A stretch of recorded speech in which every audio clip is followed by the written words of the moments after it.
जय हिंद दोस्तों, कैसे हैं आप सभी लोग। उम्मीद करता हूं आप सभी मस्त होंगे और अपने शिक्षण कार्य में व्यस्त होंगे। स्वागत है आप सभी का सीटेट 7 जुलाई 2024 के एग्जाम में।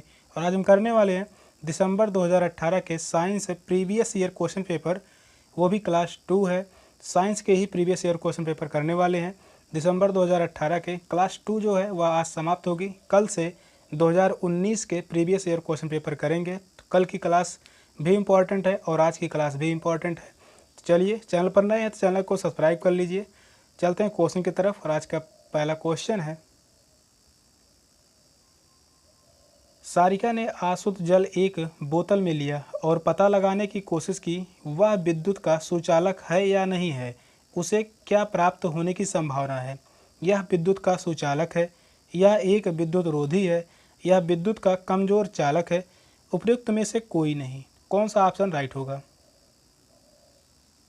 क्वेश्चन को ध्यानपूर्वक पढ़िए और सही आंसर दीजिए। तीन चारों ऑप्शन में से कौन सा ऑप्शन राइट होगा।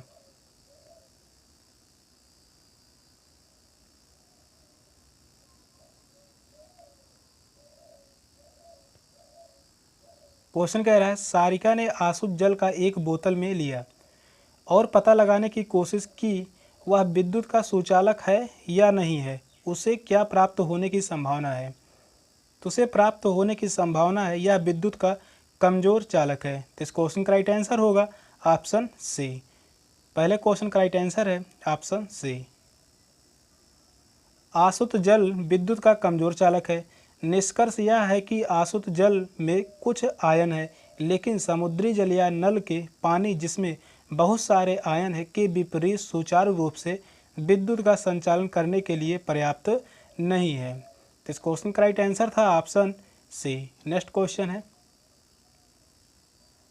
निम्नलिखित में से कौन सा कथन सत्य नहीं है। पूछा है वह कौन सा कथन है जो सत्य नहीं है। किसी विद्युत परिपथ में सुरक्षित प्रवाहित होने के लिए विद्युत धारा की न्यूनतम सीमा है।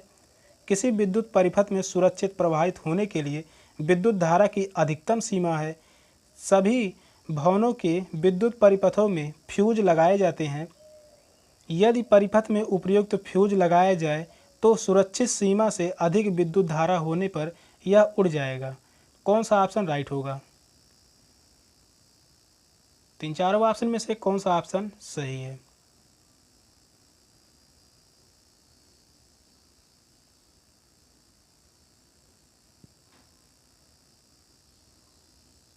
पूछा है कौन सा कथन सत्य नहीं है।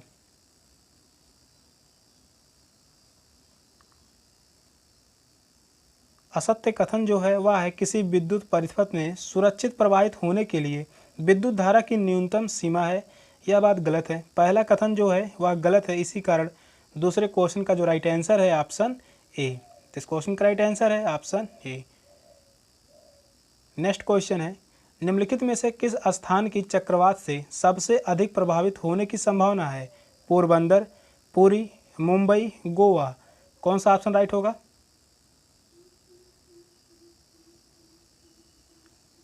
चक्रवात से सबसे अधिक प्रभावित होने की संभावना है, तो किस स्थान पर सबसे अधिक प्रभावित होने की संभावना है।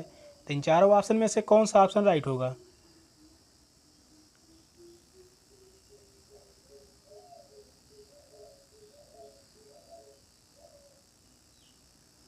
चक्रवात से सबसे अधिक प्रभावित होने की संभावना जो है वह है पुरी। तो इस क्वेश्चन का राइट आंसर होगा option B, Puri. Next question है, पृथ्वी पर ऋतुएं बदलती हैं क्योंकि पृथ्वी का घूर्णन अक्ष इसकी कक्षा के तल के लंबवत है। पृथ्वी का घूर्णन अक्ष इसकी कक्षा के तल के सापेक्ष झुका हुआ है। पृथ्वी और सूर्य के बीच की दूरी नियत नहीं है। पृथ्वी का घूर्णन अक्ष इसकी कक्षा के तल के समानांतर है। कौन सा ऑप्शन राइट होगा।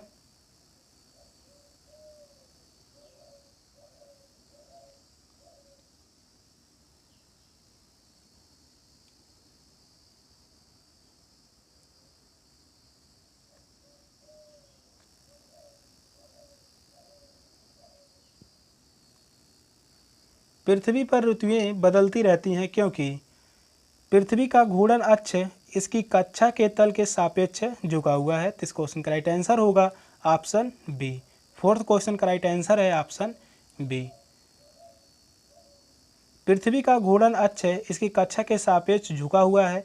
पृथ्वी के अच्छी झुकाव के कारण हमारा ग्रह सूर्य की तिरछी कक्षा में परिक्रमा करता है, जिसका अर्थ है कि पृथ्वी के विभिन्न क्षेत्र साल के अलग अलग समय में सूर्य से दूर या पास होते हैं। तो इस क्वेश्चन का राइट आंसर होगा ऑप्शन बी। नेक्स्ट क्वेश्चन है, दो स्तंभ ए और स्तंभ बी दिए गए हैं।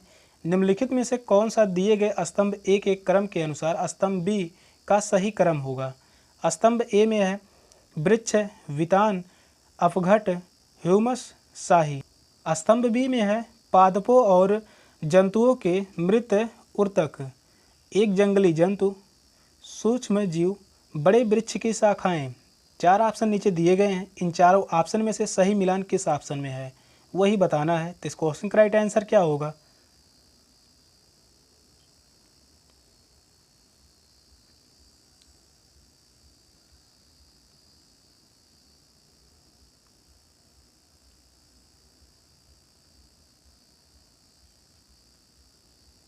चलिए मिलान करते हैं। वृक्ष वितान का जो संबंध होगा वह वृक्ष बड़े वृक्ष की शाखाएं, वृक्ष वितान का संबंध होगा बड़े वृक्ष की शाखाएं। ए का जो होगा वह फोर्थ होगा। पहले ऑप्शन में ए का 1 दिया गया है, यह गलत होगा। दूसरे ऑप्शन में भी ए का 1 दिया गया है, यह भी गलत होगा। तीसरे ऑप्शन में भी ए का 3 दिया गया है, यह भी ऑप्शन गलत हो गया। बचा एक ऑप्शन, वह फोर्थ है। आगे भी मिलान कर लेते हैं। अपघट का संबंध जो होगा वह होगा सूक्ष्म जीव। ह्यूमस का संबंध होगा पादपों और जंतुओं के मृत उर्तक। शाही का संबंध जो होगा वह होगा एक जंगली जंतु। तो इस क्वेश्चन का जो राइट आंसर होगा ऑप्शन डी में ही सही मिलान किया गया है। तो इस क्वेश्चन का राइट आंसर है ऑप्शन डी। नेक्स्ट क्वेश्चन है, विज्ञान में रचनात्मक आकलन क्यों महत्वपूर्ण है? यह लेना आसान है, यह शिक्षार्थियों में वैज्ञानिक दृष्टिकोण के विकास में सहायक है, यह निदानात्मक है, यह विज्ञान को अच्छे प्रकार से समझने में सहायक है। कौन सा ऑप्शन राइट होगा?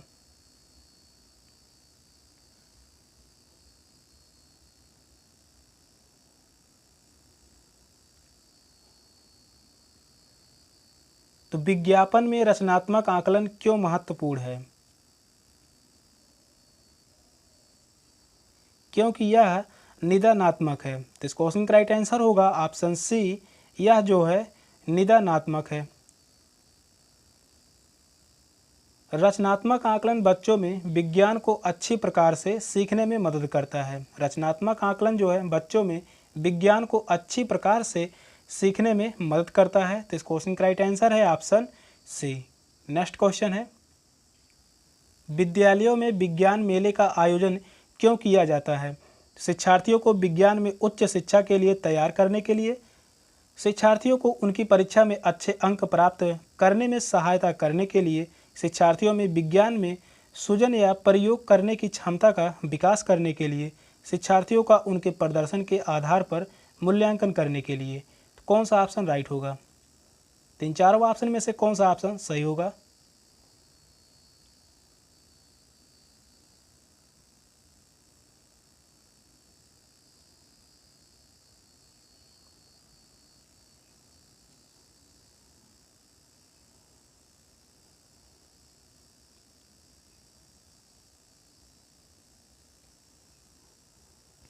विद्यालयों में विज्ञान मेले का आयोजन क्यों किया जाता है?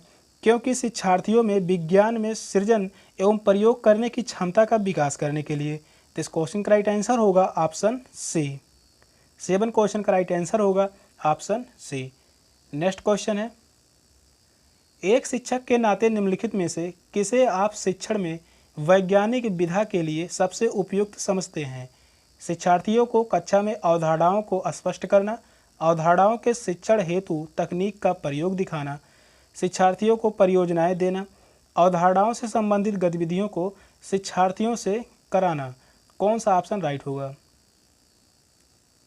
8 क्वेश्चन का राइट आंसर क्या होगा?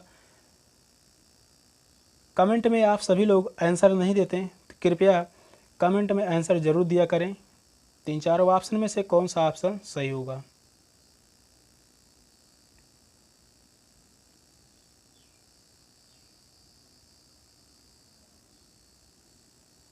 क्वेश्चन कह रहा है, एक शिक्षक के नाते निम्नलिखित में से किसे आप शिक्षण में वैज्ञानिक विधा के लिए सबसे उपयुक्त समझते हैं? तो वह होगा अवधारणाओं से संबंधित गतिविधियों को शिक्षार्थियों से कराना। तो इस क्वेश्चन का राइट आंसर होगा ऑप्शन डी, अवधारणाओं से संबंधित गतिविधियों को शिक्षार्थियों से कराना। शिक्षण संबंधी अवधारणाएं छात्रों के द्वारा करने से उनमें अवधारणा अधिक स्पष्ट होती है। शिक्षण संबंधी अवधारणाएं छात्रों के द्वारा करने से उनमें अवधारणा अधिक स्पष्ट होगी। तो इस क्वेश्चन का राइट आंसर जो है वह है ऑप्शन डी। नेक्स्ट क्वेश्चन है, एनसीएफ 2005 के अनुसार अच्छी विज्ञान शिक्षा जीवन के प्रति सत्य होती है, इसका क्या अर्थ है? विज्ञान बालक को कार्य की दुनिया में प्रवेश हेतु तैयार करें, विज्ञान बालक को अर्थपूर्ण ढंग से व्यस्त करने में सक्षम हो, विज्ञान बालक को वैज्ञानिक ज्ञान अर्जित करने की प्रक्रियाओं को सीखने लायक बनाए, विज्ञान आसान जीवन व्यतीत करने में सहायता हो। कौन सा ऑप्शन राइट होगा? तीन चारों ऑप्शन में से कौन सा ऑप्शन सही होगा?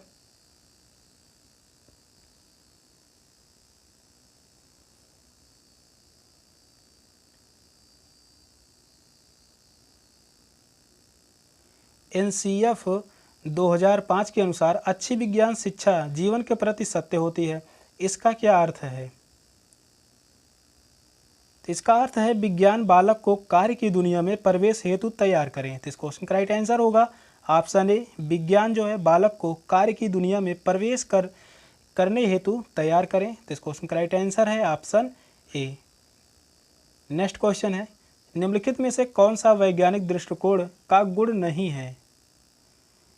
खुला मस्तिष्क, अधिक सीखने की उत्सुकता, समस्याओं के प्रति व्यवहार में वस्तुनिष्ठा, कठिन कार्य।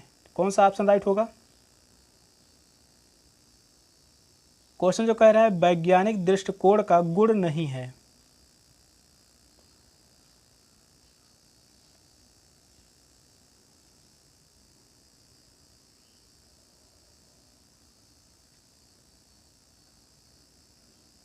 वैज्ञानिक दृष्टिकोण का गुण नहीं है वह है कठिन कार्य। तो इस क्वेश्चन का राइट आंसर होगा ऑप्शन डी, कठिन कार्य करना। 11 नंबर क्वेश्चन है, हर कक्षा 6 के शिक्षार्थियों को घूर्णन गति पढ़ाना चाहता है, निम्नलिखित में से कौन सी सबसे अच्छी विधा होगी? चर्चा करना, गतिविधि आधारित शिक्षण, उदाहरण देना, प्रदर्शन करना। तो कौन सा ऑप्शन राइट होगा?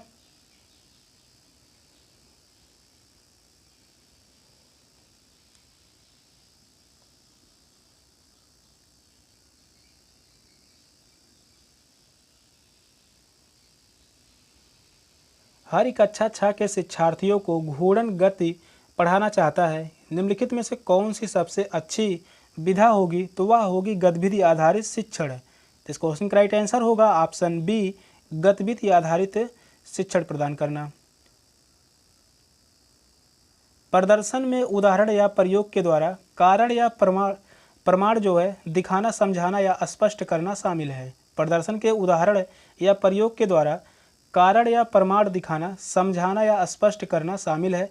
सीधे शब्दों में कहें, प्रदर्शन का मतलब है स्पष्ट रूप से दिखाना। प्रदर्शन का जो मतलब होता है यह स्पष्ट रूप से दिखाना। तो इस क्वेश्चन का राइट आंसर है ऑप्शन बी। नेक्स्ट क्वेश्चन है, निम्नलिखित में से कौन सा विज्ञान अधिगम का एक महत्वपूर्ण उद्देश्य है? विज्ञान का ज्ञान अर्जित करना, विज्ञान की विषय वस्तु की जानकारी एकत्रित करना, अध्ययनकर्ताओं में ईमानदारी, अखंडता और सहयोग के मूल्यों की प्राप्ति, अपने सहपाठियों की विज्ञान का ज्ञान अर्जित करने में सहायता करना। कौन सा ऑप्शन राइट होगा?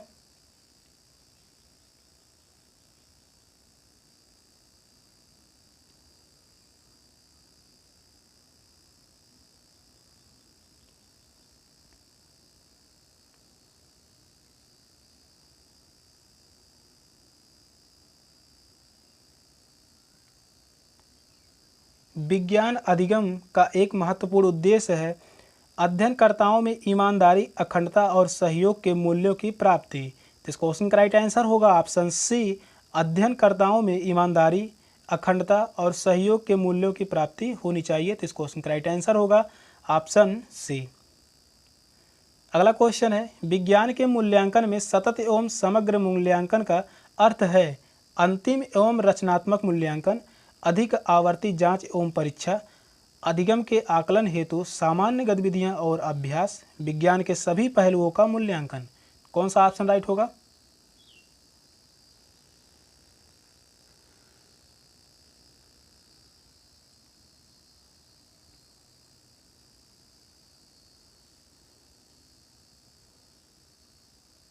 क्वेश्चन कह रहा है विज्ञान के मूल्यांकन में सतत एवं समग्र मूल्यांकन का क्या अर्थ है?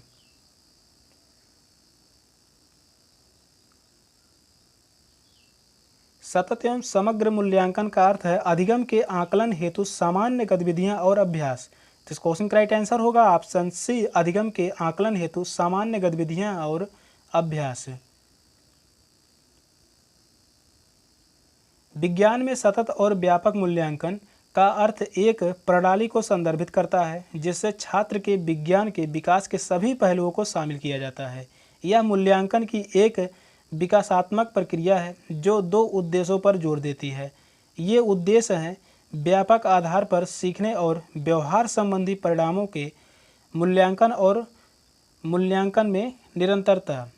ये उद्देश्य जो हैं व्यापक आधार पर सीखने और व्यवहार संबंधी परिणामों के मूल्यांकन और मूल्यांकन में निरंतरता। तो इस क्वेश्चन का राइट आंसर है ऑप्शन सी। नेक्स्ट क्वेश्चन है, निम्नलिखित में से कौन सा समस्या समाधान विधि का एक चरण नहीं है? स्थिति की संकल्पना करना, समाधान का प्रयास करना, निष्कर्ष निकालना, अवलोकन। कौन सा ऑप्शन राइट होगा? 14 नंबर क्वेश्चन का राइट आंसर क्या होगा? समस्या समाधान विधि का एक चरण नहीं है, वह कौन सा नहीं है?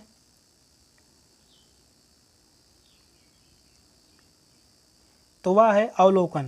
इस क्वेश्चन का राइट आंसर होगा ऑप्शन डी, अवलोकन। यह जो है समस्या समाधान विधि का एक चरण नहीं है। बाकी जो है स्थिति की कल्पना करना, यह भी है समस्या समाधान का विधि। समाधान का प्रयास करना, यह भी होगा। निष्कर्ष निकालना, यह भी सही होगा। एक ही ऑप्शन गलत है, वह है ऑप्शन डी। तो इस क्वेश्चन का राइट आंसर है ऑप्शन डी। नेक्स्ट क्वेश्चन है, निम्नलिखित में से कौन सा विज्ञान में अनुरूपता विधि का एक चरण है?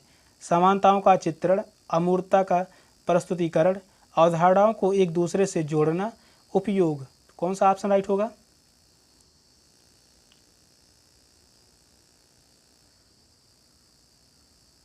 क्वेश्चन जो पूछ रहा है विज्ञान में अनुरूपता विधि का एक चरण है।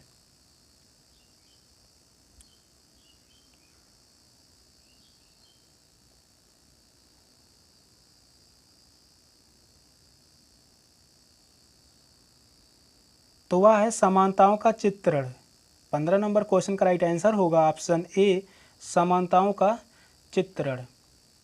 सेशन का लास्ट क्वेश्चन था और आज 2018 के प्रीवियस ईयर क्वेश्चन पेपर ख़त्म हुए। कल से 2019 के प्रीवियस ईयर क्वेश्चन पेपर चलने वाले हैं। क्लास इंपॉर्टेंट होगी। तो सेशन का लास्ट क्वेश्चन था, क्वेश्चन कैसे लगे यह भी कमेंट में ज़रूर बताइएगा। चैनल पर नए हैं तो चैनल को सब्सक्राइब कर लीजिए। मिलते हैं फिर अगली क्लास में, तब तक के लिए बाय बाय, टेक केयर, जय हिंद।